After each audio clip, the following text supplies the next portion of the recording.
Rey de los ladrones, Terminator Destino Oscuro, Jugando con Fuego, Downton Abbey, Los Locos Adams, La Luz del Fin del Mundo y Dedicada a mi ex son las películas que comentaremos en este episodio.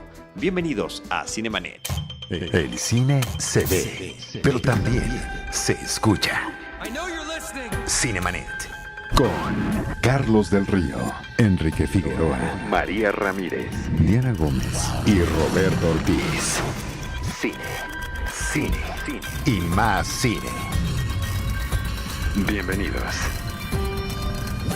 Cinemanet. @Cinemanet en Twitter, facebook.com/Cinemanet, Cinemanet1 en Instagram y Cinemanet1 en YouTube son nuestras redes sociales. Yo soy Charlie del Río, les doy la más cordial bienvenida. Lo hago a nombre de Paulina Villavicencio, productora general de este episodio, de nuestro productor aquí en cabina y en micrófonos, Uriel Urismán Valdés, de todo el equipo de Cinemanet, que ustedes ya conocen, entre ellos, por supuesto, Enrique Figueroa Anaya. Ni modo que se me olvide ese buen hombre que siempre me ha acompañado, sobre todo en este último año, poco más de un año, y con muchísimo gusto y entusiasmo, de nueva cuenta, acompañándonos como parte del equipo Cinemanet, Rosalina Piñera, que no viene más seguido porque sus actividades profesionales se lo impiden. Porque si no, estaría aquí siempre. Sí, se los prometo, los he extrañado muchísimo. Gracias por permitirme estar otra vez aquí en Cinemanet. Y es que a veces no alcanza. Estábamos hablando hace unos momentos acerca de toda la oferta cinematográfica que hay, sí. Los festivales, que de repente se nos vuelve inabarcable y quisiéramos todo el día para poder ver películas y compartirlas con ustedes. Muchas gracias. La cartelera y las plataformas. Literalmente no nos damos abasto. Exacto. Y por eso también hay otros temas que ha estado cubriendo muy en específico. Por ejemplo, Enrique, que ya hizo un especial sobre el Festival de Los Cabos, se va a Los Cabos, allá va a ver a Robert De Niro en The Irishman y demás, pero bueno, eso ya se lo dejamos a él para otro momento. Y que próximamente vamos a hablar acerca de la exposición de Luis Buñuel, que también hoy por razones de tiempo también, pues no podemos hoy. Y amerita que hagamos un pequeño programa sobre eso también. Así que bueno, pues vamos a arrancar con los temas de lo que hay en cartelera. La semana de grabación de este podcast se está estrenando una cinta de James Marsh que se llama Rey de los Ladrones, King of Thieves es el título original, y que primero que nada lo interesante, porque es una película sobre un hecho muy reciente del 2015 en la Gran Bretaña, y que para narrarla, o sea, está basada en un hecho de la vida real, recurren a un reparto increíble de histriones británicos. Caine, exactamente, Charlie Cox, Jim Broadbent, que son rostros muy conocidos y yo creo que es un placer ver actores veteranos justamente como protagonistas de una película, un grupo, digamos, de ladrones de joyas que de repente, bueno, ya en la parte ya del ocaso de su existencia, pues deciden reunirse para dar un golpe, pues tal vez el último golpe de sus vidas. Sí, y que puede sonar como una versión romántica, que ya ha habido otras películas sobre ese tipo de cosas, pero esta no es tan romántica como parece. Además de los que mencionó Rosalina, también está Michael Gambon, que bueno, mucha gente mucho más joven lo tiene muy bien identificado porque fue el que sustituyó a Harris en las películas de Harry Potter como Dumbledore, ¿no? Exacto. Que se quedó con ese papel. Bueno, todos estos, y bueno, de los jóvenes, el jovenazo del grupo es Charlie Cox, que lo teníamos bien ubicado por ser Daredevil en la serie de Netflix, sensacional, que a mí me gusta muchísimo. Lo curioso de este caso es que efectivamente estos hombres que fueron muy rudos, que ya están en la tercera edad, deciden dar un último golpe contra la cuestión de la tecnología que ya se utiliza para tratar de prevenirlos y demás. Y con su conocimiento y su propia rudeza logran hacerlo, pero ¿qué pasa en todo el segundo y tercer acto de la película? Que la baraja de naipes se empieza a desmoronar por las rencillas internas, que es parte, desafortunadamente, de la naturaleza humana, ¿no? Son 14 millones de libras esterlinas, lo que se supone, que además es un cálculo porque como robaron cajas de seguridad, es lo que la gente reporta, pues yo tenía joyas, yo tenía billetes, yo tenía dinero, ¿no? Y que al final de cuentas no se pudo juntar. Y les pasa como en esta novela del Tesoro de la Sierra Madre, de Bruno Traven, que después de que trabajan en conjunto, la ambición, la avaricia, la desconfianza, la paranoia va mermando en ellos. Y algo que llama mucho la atención es el planteamiento con la sencillez con la que plantean obviamente cuál es la profesión a la que se dedican, ¿no? El hecho de que son ladrones, ¿no? Y de que de alguna manera ha sido su modus vivendi. Y también me llama mucho la atención que cabe resaltar, son todos estos apuntes a la situación social que priva, digamos, en la tercera edad en el país en el que viven, ¿no? De repente, bueno, que son desplazados que ya no encuentran trabajo, que no tienen un seguro social que los respalde en esta etapa de la vida, y obviamente pues se ven orillados pues a regresar a estas antiguas prácticas. Sí, para los cuales son buenos. Y uno de ellos, el personaje de Brian Reader, el que interpreta a Michael Caine, lo hace hasta que pierde a su esposa, porque se supone que ya estaba retirado. Y vemos como todo ese inicio de la película, que me parece un tanto cuanto romántico. Inclusive te decía yo antes de entrar a la grabación, me recordó un poco el estilo de filmación de Woody Allen, de estar retratando a la pareja en su cotidianeidad, en sus pláticas, van a lugares a escuchar jazz, a echarse un drink, y después para él cambia todo con su pérdida, ¿no? Exacto, y hay una recreación de la época, porque te van intercalando imágenes obviamente de ellos durante su juventud, cuando eran jóvenes y un grupo muy peligroso, digamos, para el robo de joyas, y las intercalan obviamente con esta etapa de la vida. Creo que la recreación de aquella época... Más que recreación, lo que quieres decir son las escenas que captaron de películas de ellos, de diferentes momentos, lo cual me parece que está padrísimo, sí. Porque todos tienen una trayectoria, salvo Charlie Cox, todos los demás tienen unas trayectorias impresionantes y bueno... y son como fugaces además, son como momentos fugaces que hasta se nota que la calidad de la película es distinta. Sí. El registro es completamente diferente al que estamos teniendo ahorita, pero que sirve muy bien para ilustrar cómo eran ellos en algún momento, ¿no? Cuando estaban, digamos, en la flor de la juventud, y sí poder verlos como hombres rudos. Exacto, y ver como este ensamble justamente que me parece muy bien trucado, ¿no? Que me parece que resalta y que le da mucha viveza, sobre todo en la primera parte de la película, ¿no? Que son estas escenas que se ahorran explicaciones, ¿no? Y que las imágenes te narran justamente, bueno, el pasado, el ayer de estos protagonistas. En el caso de Michael Caine, bueno, me parece que todavía está muy lúcido, muy lucidor como actor en ese sentido, y cómo va llevando la batuta de los nuevos integrantes, y como tú dices, pues de las rencillas que hay en el grupo. Así es, como coordinador de ese primer esfuerzo. Sí, Michael Caine es uno de esos actores que toda la vida me ha impresionado, porque parece que tiene una cara común, y cómo con su acento, con sus expresiones, con su lenguaje corporal te puede dar una diversidad enorme de personajes, ¿no? Sí, lo que siento de repente es que a veces como que el tono es un poco irregular. De repente a mí me brincaba, ¿no? Que pusieran una música cuando la situación emocional que se está planteando es completamente distinta. Ya lo van a averiguar. Sí, ustedes. Pero tiene muy buen soundtrack. Sí, o sea, como que efectivo, pero me parece que debe ser a propósito. Me queda la impresión de que es una intención del director, pero tiene un gran soundtrack rescatado de música de diferentes momentos, inclusive contemporánea, que van mezclando a lo largo de la historia de estos personajes. Claro, y justamente, bueno, contraponer, ¿no? Una música alegre, a lo mejor en una escena que es muy emotiva, pues sí te genera un sentimiento particular que, como tú dices, tiene toda una intención del director para el espectador. Pues ahí está Rey de los Ladrones, King of Thieves, de James Marsh. Por otra parte, también continúa en cartelera, Rosalina, Terminator, Destino Oculto, Terminator Dark Fate, enésima película de esta saga de Terminator, porque además de las otras cintas que ha habido para exhibición comercial, también ha habido series de televisión en torno a este personaje, ¿no? Y cada una de ellas, después de la segunda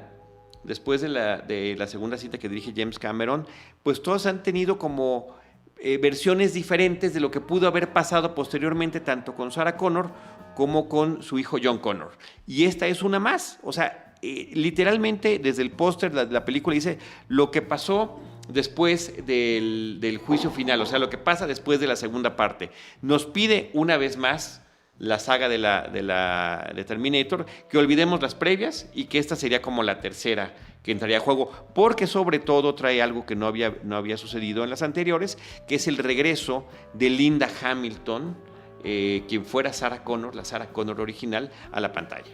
Exacto, y también, bueno, James Cameron, ¿no? Que viene respaldando y que reconoce a esta película como la que sería la tercera, ¿no? De la trilogía de Terminator. Y yo, bueno, es una película bañada obviamente de nostalgia justamente por el regreso y hay que plantear que esta película de Terminator de 1984 ya en aquel entonces que despertó una fascinación acerca, bueno, de lo que implicaba los saltos en el tiempo, ¿no? Que, bueno, si estabas en el futuro, si regresabas al pasado, podías alterar el futuro y es justamente el planteamiento y uno de los giros centrales de esta película. Cabe resaltar que ahora que se está hablando mucho acerca del empoderamiento femenino, hay que hablar que el personaje justamente que interpreta a Linda Hamilton en Sarah Connor, bueno, ya en 1984 daba obviamente muestras, es decir, ya hay este personaje poderoso que se va forjando desde la primera entrega, ¿no?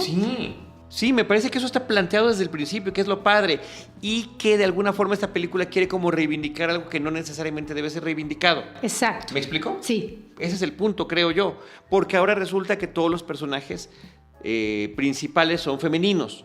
Ya no hay un John Connor, porque John Connor desde el prólogo nos dicen que por alguna razón ya no está. Estamos ante un futuro que quedó justamente cambiado, sí, gracias a lo que sucedió en la primera película y en la segunda. Lo que aparentemente había sido esta cancelación del apocalipsis, más bien resulta que simplemente fue retrasarlo. Exacto, sí. Y obviamente, como bien planteas, como se cambió el presente, bueno, obviamente se cambia también el futuro, ¿no? Eso de repente nos parece un poco complicado, ¿no? Y sí, bueno, es el pretexto no solo para eso, sino para entrar a una nueva generación de robots asesinos, ¿no? Y de humanos que son mejorados genéticamente para poder enfrentar a los Terminators en un futuro que parece ser que se antoja muy cercano. ¿De qué va la historia? Obviamente, bueno, de que de repente nuevamente retomando esta caída, ¿no? Del espacio, en el tiempo, de dos personajes que vienen de un futuro inmediato.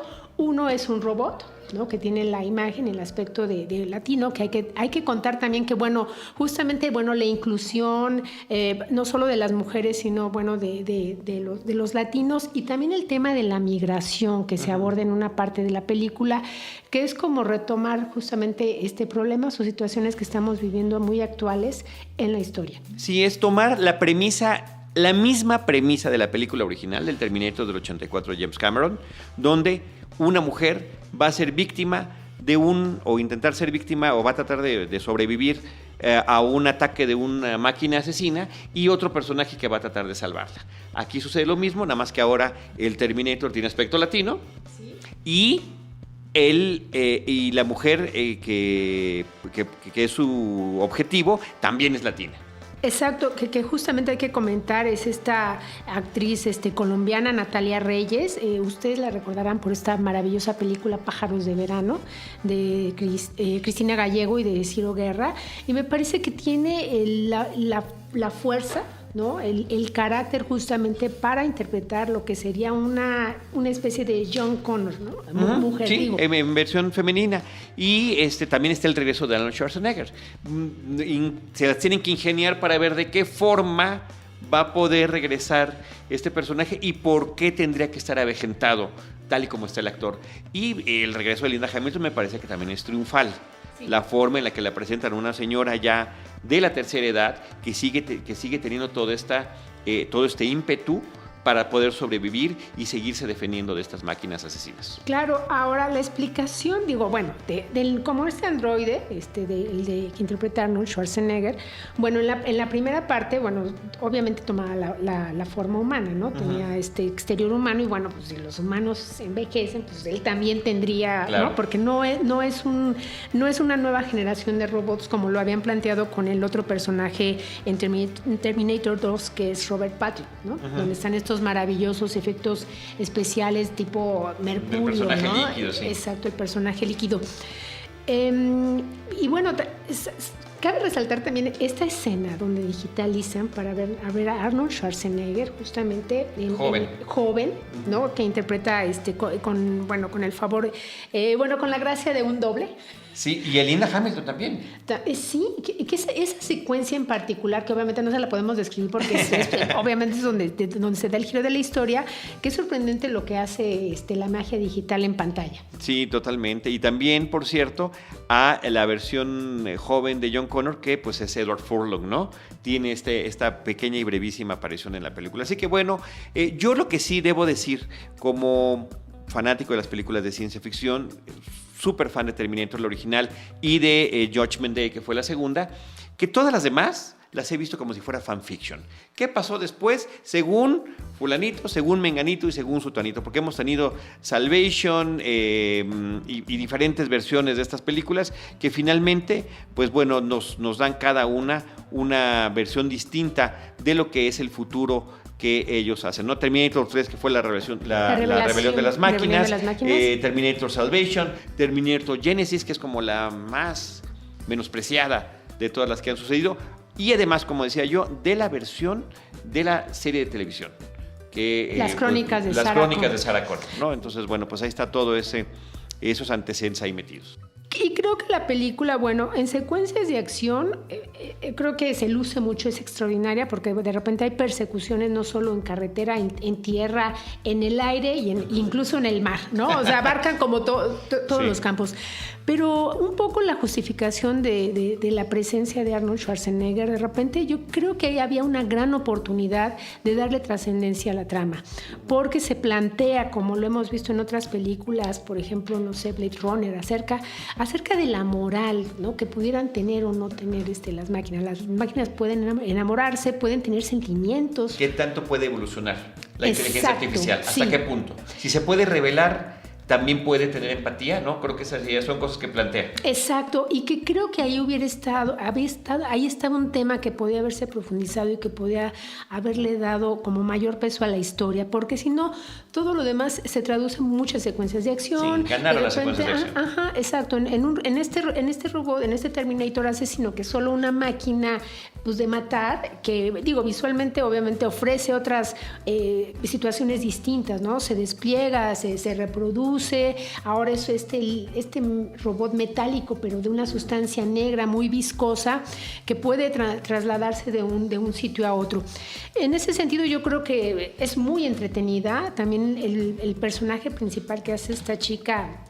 Mackenzie Davis. Exacto, Mackenzie Davis. Bueno, se ve que se las pusieron a entrenar a las tres, sí, bueno. ¿No? El manejo de armas y también ¿sabes? La vulnerabilidad y sobre todo la solidaridad femenina que se establece en este triángulo de estas tres chicas de tres generaciones diferentes que obviamente tienen un mismo objetivo, ¿no?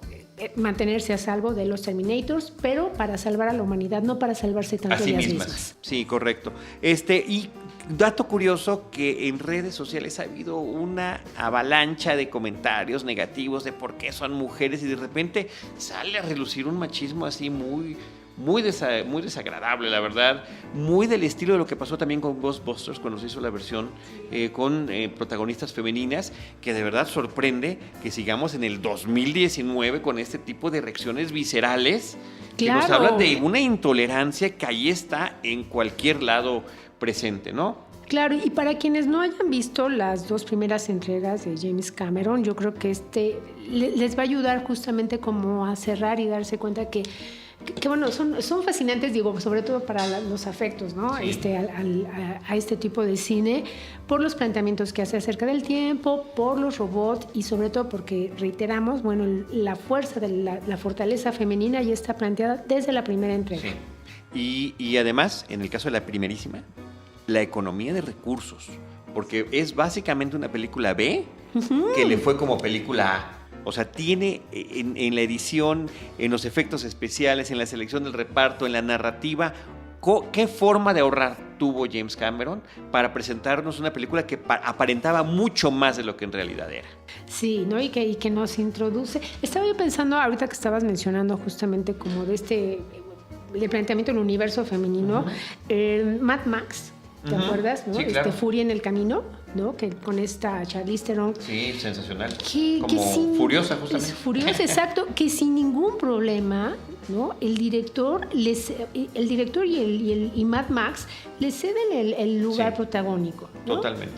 y se lo gana. ¿Y cuál es? No hay ningún problema, no hay ningún problema. Bueno, pues ahí está, para todos ustedes, Terminator, Destino Oscuro, The Terminator Dark Fate, que sigue en la pantalla grande. Por otra parte, yo muy brevemente quiero comentar una película que se llama Jugando con Fuego, Playing with Fire. Es una película de Andy Fickman, una coproducción de Nickelodeon, y que lo que trae es a John Cena, este hombre que también viene de la lucha libre para empezar a actuar en películas. Y lo estamos viendo en lo que podría ser un lugar común. Lo mismo que hizo Arnold Schwarzenegger en algún momento con Kindergarten Cop, o lo que hizo Vin Diesel muchos años después como Nana en una película, donde estos hombres fortachones, rudos, de repente tienen que enfrentarse a la convivencia. También. The Rock también. También hizo algo así. Fíjate. Niñera, algo así como... Niñera, ni sé exactamente cuáles son. De verdad que me pierdo. Fíjate, The Rock, Vin Diesel... y Arnold. Bueno, y ahora viene John Cena. Bueno, qué película tan más desangelada, debo decir, desafortunadamente. Una serie de clichés, uno tras otro. Se trata de unos rescatistas, brigadistas aéreos que trabajan como bomberos para contener incendios forestales, y que después de rescatar a una familia de 3 hermanos, un adolescente y 2 niños más pequeños, un niño y una niña, pues resulta que deben de quedarse con ellos un fin de semana, y todos los desastres que pueden ocurrir, forzadísimos todos los clichés que se puedan imaginar en la estación de bomberos, y de la emotividad que posteriormente podrán ellos compartir. De verdad que muy, muy mal ejecutada. Parece una película para televisión, pero de los años 80. Me parece un poco triste que una persona como John Leguizamo, que no nada más es actor, sino que también es stand-up, que hace muchísimas cosas, pues participa en una película como esta, prácticamente haciendo lo que pasaba con personajes de Chespirito, como el Chapulín Colorado, que nunca podía decir un refrán correctamente. Bueno, le ceden a él esta parte. A Keegan Michael Key, que es un buen comediante también, es un hombre que es como el segundo de John Cena, que siempre está ahí para servirle y que aparece mágicamente en el momento en el que se le necesite. Y las exageradas travesuras que harán los niños, que se supone que deberían deleitarnos y que de verdad no nos generan ni empatía, ni deleite, ni bromas, ni nada. Me parece muy lamentable este esfuerzo de Playing with Fire, Jugando con Fuego, protagonizado por John Cena. Y de ahí no hay más que decir. Yo solo añadiría que esto es una prueba de que, bueno, las comedias tienes que darle prioridad justamente a los comediantes, porque es un género sumamente difícil, ¿no? Ellos, bueno, tendrán esta apariencia ruda y todo, pero si no hay una buena dirección y si les resulta muy difícil gesticular, actuar y sobre todo pues hacer comedia. Pues sí, pero mira, dijeron, si Arnold lo logró, seguramente cualquiera lo puede hacer, y no cualquiera lo puede hacer. Bueno, pues ahí está Jugando con Fuego. Por otra parte, directamente de la televisión está la película Downton Abbey, ¿no? De esta serie que por tantos años, creo que desde el 2010, lleva ya muchísimas temporadas y con un reparto tremendo, ¿no? Entre ellos Maggie Smith, Topaz Middleton, Matthew Good, Michael Dougherty, Elizabeth McGovern, que me encanta. Como que te acuerdas de esos momentos tan interesantes cuando la veíamos por primera vez en la pantalla, allá en los lejanos 80s. Querida Rosalina. Una vez en América. Érase una vez en América, y en una película de comedia que es Voy a ser papá, o Papá a la fuerza, se llamaba, de John... Al que sabe las comedias de adolescentes. Sí, lo tengo aquí. Se me fue, pero bueno, ahí está, ella también aparece en esta película. Sí, una película coral, obviamente, que nos remite a esta serie que ha tenido 6 temporadas, ¿no? Y que nos habla de una familia aristócrata, pues en la campiña inglesa, que está ubicada más o menos entre 1912 y 1920, toda la historia, ¿no? Llama mucho la atención, es una comedia... una serie televisiva muy, muy agradable, ¿no? Donde realmente no hay grandes conflictos, o bueno, en realidad sí hay grandes conflictos, pero en el exterior de esta familia, ¿no? Son conflictos familiares que enfrentan los dos padres que tienen obviamente hijas que deciden seguir por caminos muy, muy diferentes a los que les ha marcado, digamos, la familia. Y sobre todo, bueno, la convivencia que hay con toda la servidumbre que atiende una casa que es justamente como el impulso y como emblema del progreso en la región, ¿no? Gracias a este tipo, bueno, de familias, muchas otras familias que vivían en los pueblos tenían un trabajo, tenían una manutención asegurada, y entonces, bueno, trabajar justamente para estas familias, pues era como todo un honor, ¿no? Estaba yo recordando estas películas, obviamente inglesas, donde, bueno, la servidumbre, bueno, es toda una profesión ser mayordomo, donde, bueno, haces todas las tareas a la perfección.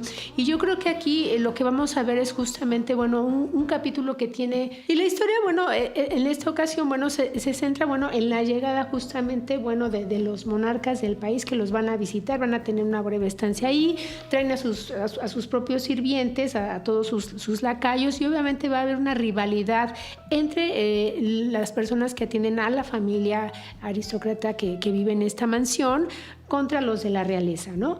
Hay mucha comedia, vamos a ver estos personajes que hemos seguido a lo largo de las 6 temporadas, pero Maggie Smith, bueno, como la matriarca de esta familia, es la que brilla porque, bueno, tiene unos diálogos, un enfrentamiento con Isabel Stoughton, que es magistral. Oye, yo lo que tengo que preguntarte es, no todos hemos visto la serie.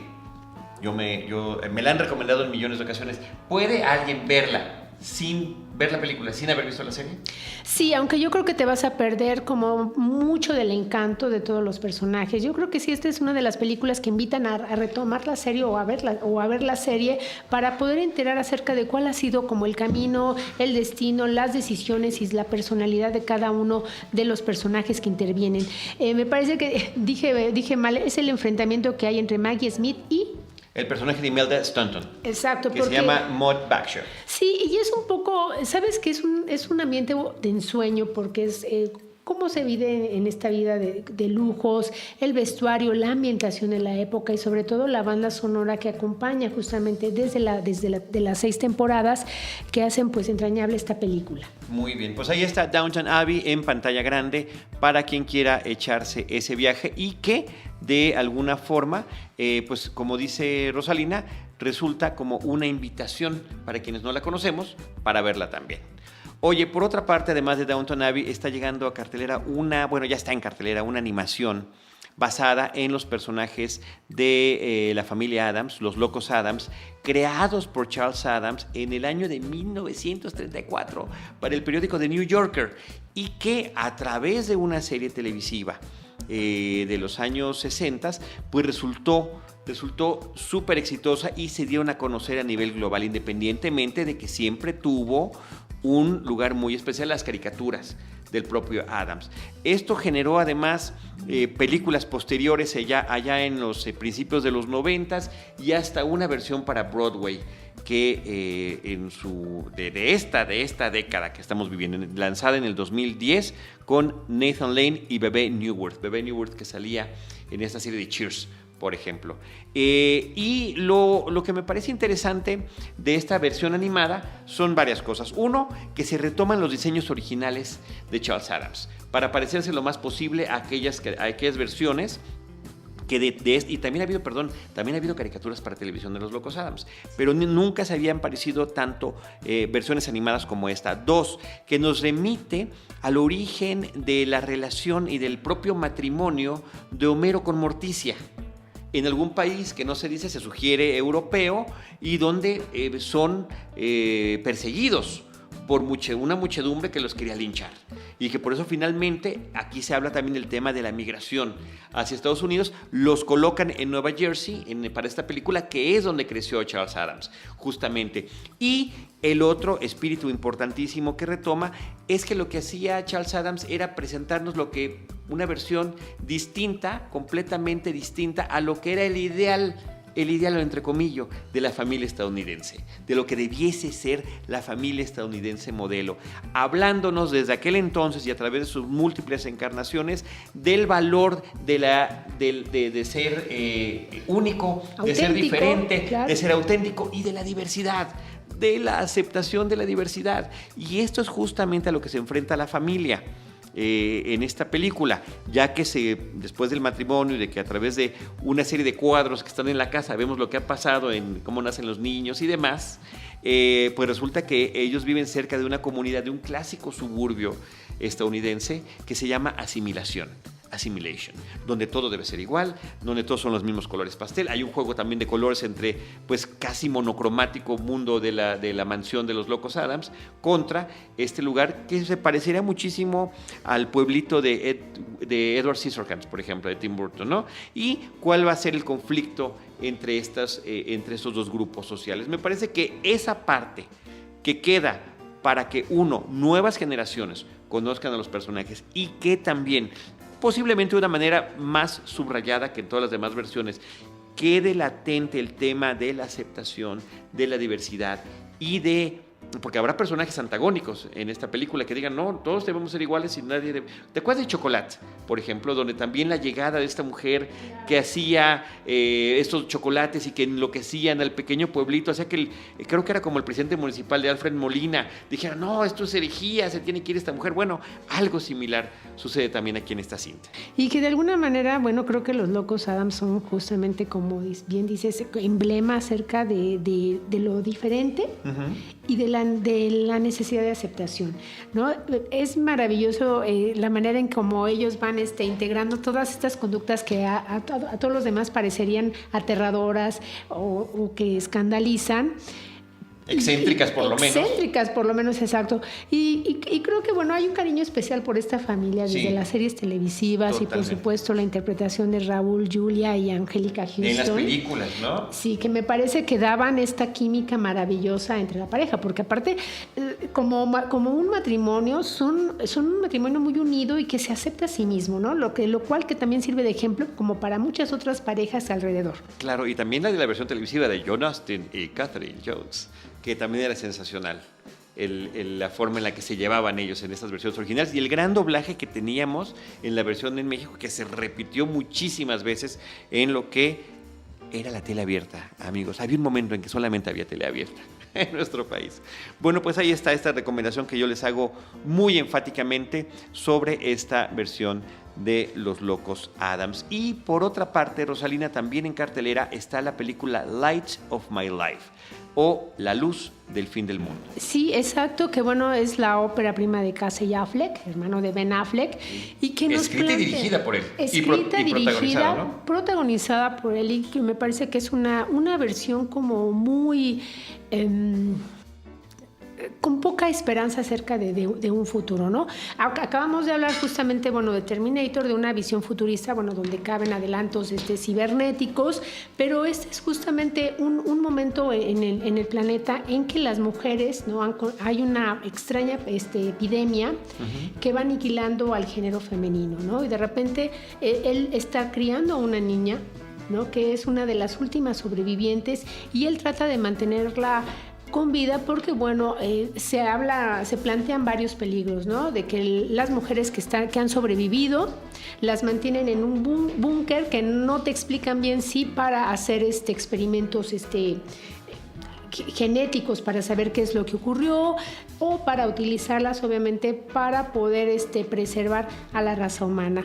Todo el peso de la película, bueno, está planteado en enseñarle a su hija a sobrevivir, ¿no? A aceptar que obviamente no hay alrededor de muchos kilómetros mujeres, que ella es como la única sobreviviente, con un realismo y con una fortaleza y crudeza también. Sobre todo, ¿sabes qué? Hay ciertas escenas donde obviamente, bueno, ellos viven, se alejan, viven en el bosque, ¿no? Están obviamente en tiendas de campaña, comen de lo que encuentran, tienen un pase como para... Estamos ya en una etapa en que la humanidad sobrevive cuando te dan estos pases y te dan como una ración de alimentos para que sobrevivan, y obviamente la tarea de él es mantenerla con apariencia de niño para que pase inadvertida para los demás, ¿no? De alguna manera u otra hay algunos hombres que descubren justamente pues este secreto que ellos intentan conservar,